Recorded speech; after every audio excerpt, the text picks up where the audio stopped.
So our little shop made the news. We're so excited and so happy we could be on TV today. Have a look at the full 4 segments of us on the news. Check it out.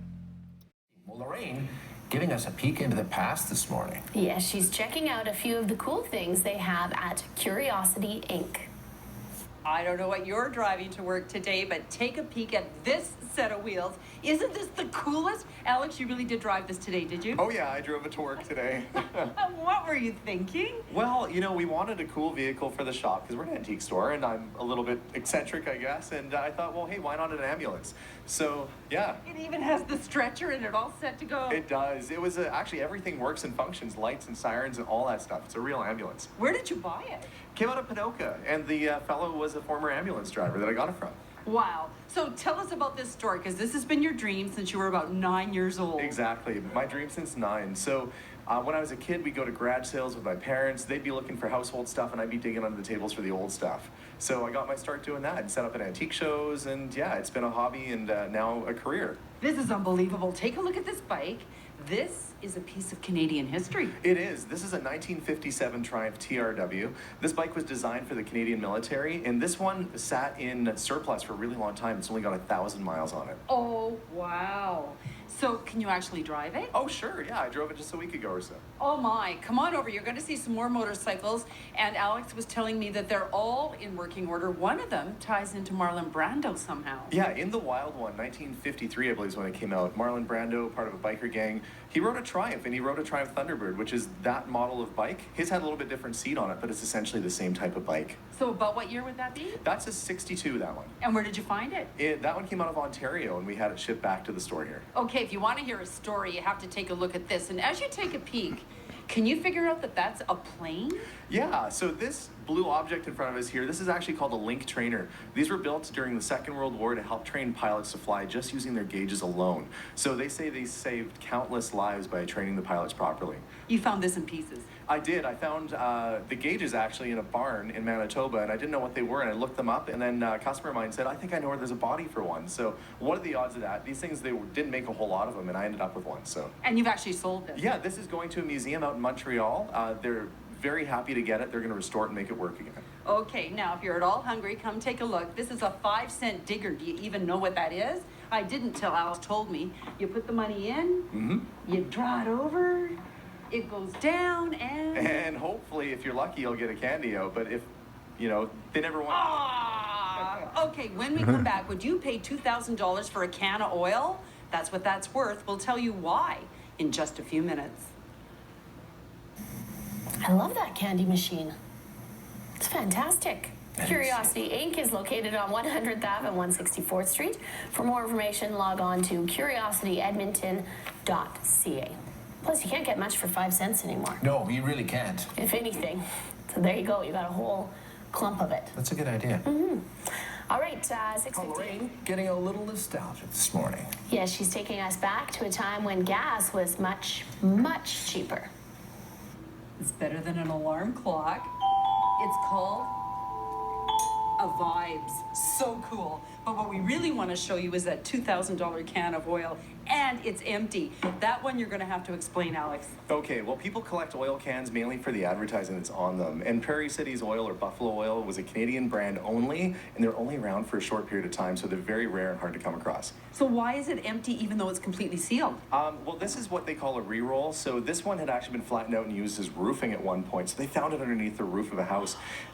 You can get these re-rolled back into cans. It's still a very rare piece. It would actually be worth quite a bit more if it was all original. So as a re-roll, it's worth $2,000. It could have been worth $3,000-$4,000 if it was a perfect full. Oh, heartbeat still. What about these? Are they valuable as well? Okay, well, like the SO can here, that's pretty common. That's maybe a $10, $15 can. And some of these other ones are Canadian brands, and they range from $100 to $200 each. So advertising is big. If you're down in a farmer's field somewhere and you see a sign like this, and you think, jeepers, that's in rough shape, think twice. Yeah, so some people might overlook this. What people did and why they kept them is they'd put them on the sides of buildings, they'd use them for other purposes, but now they've become collectible. This one has a few bullet holes in it, unfortunately, but some people actually like that look. It makes it rustic and looks cool. So what would that be worth? That guy's worth about $800 or so, even as it is. Wow. So advertising, as we mentioned, is huge. Look at these two. And this one is a completely different material than that. That's right. The ones that people desire the most are what they call porcelain. So they're heavy steel, they're meant for outdoors, and the color and image last a really long time. The other one on the bottom there is made of tin, so it's lightweight, it's embossed, and it would have meant to be inside a grocery store, maybe not really outdoor use. Okay, this is an old Caboose chair. It's very valuable, but this chair, have you ever seen anything like that? I sure haven't. Yeah, this is really cool. This chair is from the 1800s, mid to late 1800s. It's made by the Cree here in Alberta. It came out of a museum in northern Alberta, and it's made of fallen buffalo horn and old corn syrup trade crates. Very cool piece. And they used it for healing? Yeah, I was told it was once painted, the horns were painted red, which is significant as a color for healing, and very, very neat piece. Alex, tell us about this. Okay, I know it looks like a giant dino skull. It does. We do have some local artists that we display their work here. This was made by an artist called Ushitad, and he's Ermineskin Cree. He makes this wonderful stuff, sculptures and oil paintings, so we do get some of his stuff in here as well too. And guess what? They're selling this in Los Angeles, so there you go. When we come back, do you have some records on hand? Do not get rid of that vinyl. We'll tell you why in just a few minutes. All right. Thanks, Lorraine. Some good tips there. Curiosity Inc. is located on 100th Ave, 164th Street. For more information, log on to curiosityedmonton.ca. Music. Lorraine is digging up a few unique finds at Curiosity Inc. this morning. She's combing through their huge stock of vintage items. You know, sometimes when you look at even an antique, no matter how old it is, you know what it is. Take a peek. Old radios, aren't they beauties? They work, but you know they're a radio. Now, come down and take a peek at this. Can you at all guess what this might be? I'm thinking, Alex, maybe a turntable. Yeah, it is. It's a turntable, but it's also a projector. So you can play a record and watch a movie at the same time. Okay, that's a turntable and projector. Take a look down. For sure that's a turntable, but I bet it's got a story behind it. That does have a story. I found that in a barn in Red Deer. That came out of CKRD, and that's an old radio station transcription turntable. How old would that be? That's from about 1946, and it's meant for playing records with commercials and all kinds of neat stuff. Is it valuable? They can be very valuable, into the thousands of dollars. Wow. Okay, so then that makes this look positively modern. Yeah, this one is more from the 1980s, and this is what you're going to find at garage sales and thrift stores. But what you want to look for with a good turntable is good weight, good heavy platter, and this one's direct drive, and direct drive units just give a little bit better sound. Okay, so if you're looking for one, you might want to keep that in mind. Take a look at the walls. Take a look at down below. There's crates and crates of vinyl. Why the resurgence? I think people just like the thought of ownership. I mean, you can download music and you can keep it, but you know, sometimes you run the risk of losing your phone or losing that stuff. So people like to actually own stuff still, and it's pretty romantic to hold the vinyl in front of you. Okay, so if you're going to be shopping for vinyl, we're going to show you two examples. One is way more valuable than the other. Yeah, so Supertramp, Breakfast in America, great album. They made an awful lot of them, so you find them pretty much anywhere. So great for listening to, but not as collectible. When you get over to something like the Sex Pistols, very early rock, you know, it's a punk band, and not everybody would have been allowed to have something like that in their house. So what would the price difference be? Well, you go from something, I've got the Supertramp out for $5 versus about $40, and these can get into the hundreds even for if the condition and quality's good. Okay, so now let's talk toys because they're hugely collectible at any time. Yeah, so we do carry a variety of antique toys too. Now the first one we're looking at, the old fire truck there, that's from the teens or 20s. Very early pressed steel toy. They started to get a little bit more modern, like the Volkswagen there. That's tin plate out of Japan. And some people really love to collect stuff like this too. This is a tethered car. This has a gas-powered motor inside of it. Really? Yeah, so you actually fill it with gas and it drives on a string and drives around. So very, very hard to find and very cool piece. All right, so don't forget, dig through those basements and attics is maybe a summertime project. You never know what you're going to find. How about a real pirate's swashbuckling sword? We'll have it for you in just a few minutes. Ooh, all right. Thank you, Lorraine. Curiosity Inc. is located on 100th Ave and 164th Street. For more information, log on to curiosityedmonton.ca. It's time to check in one last time with Lorraine. She's at Curiosity Inc. checking out a few vintage firearms.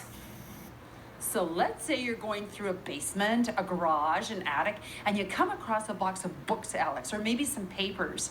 We better pay attention, is what you were telling me. Absolutely, yeah. We pick up books on occasion, but it has to be something really special. And the way to tell if it's really special and old, you can tell by the binding. These books here are actually from 1620, so they're 400 years old. But it doesn't say 16 anything in them. No, you have to read the Roman numerals, so you have to get good at reading that. One piece of paper, 400 years old. Look at the condition. Yeah, and that's a really neat one too. That's actually very early Canadiana. That's a document that's allowing somebody to come from France to New France, which predates Canada. So very cool. How do you even put a price on that? Well, that one, I don't know. Honestly, I'd have to reach out, and it's historical, so it'd be hard to sell. It's something I really love, so I just keep it around just to look at. Okay, what about this book? This looks significantly newer, but it's valuable as well for its own specific reasons. It is. So subject matter is everything, and this is the Warren Commission report, which famously investigated the murder of JFK.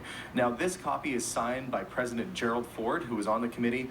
Very historical piece, but also that's from the 60s, so not nearly as old as the ones from the 1600s, clearly, but still is collectible. So note to self, open the book and see if it's been signed or if there's some notations in it that makes it even more valuable. You got it. Okay, these are antiques as well because they're over 100 years old. Tell us about this. Yeah, so this is a mid-1800s, so just after the Civil War. It's a pistol made in the States, and this is actually legal to own without a license. Now, if you're not sure, best to read the regulations, but you can own and buy and sell antique pistols. But if you don't want to spend the money, because that can be a bit of an expensive gun, you can get replicas that give you the same kind of look, and they're much, much less. So seriously, was this a pirate's sword? It very well could have been. This is from the 1820s. It's a French-made sword, and this is the style that the buccaneers or pirates would have used. And this one, if you look closely at the blade, I don't know if you can see or not, but there's actual little divots from where it was fighting other swords. Isn't that just a frightening thought? Oh my gosh, and maritime things are very collectible as well. What's this? That is a ship's compass, or what they call a binnacle. That would have sat right by the wheel, and they would have looked at it to get direction.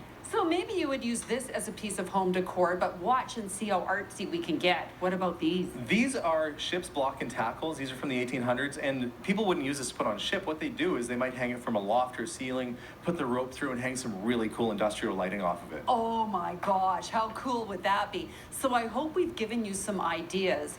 Because it's old, it doesn't mean it belongs in the garbage. There you go.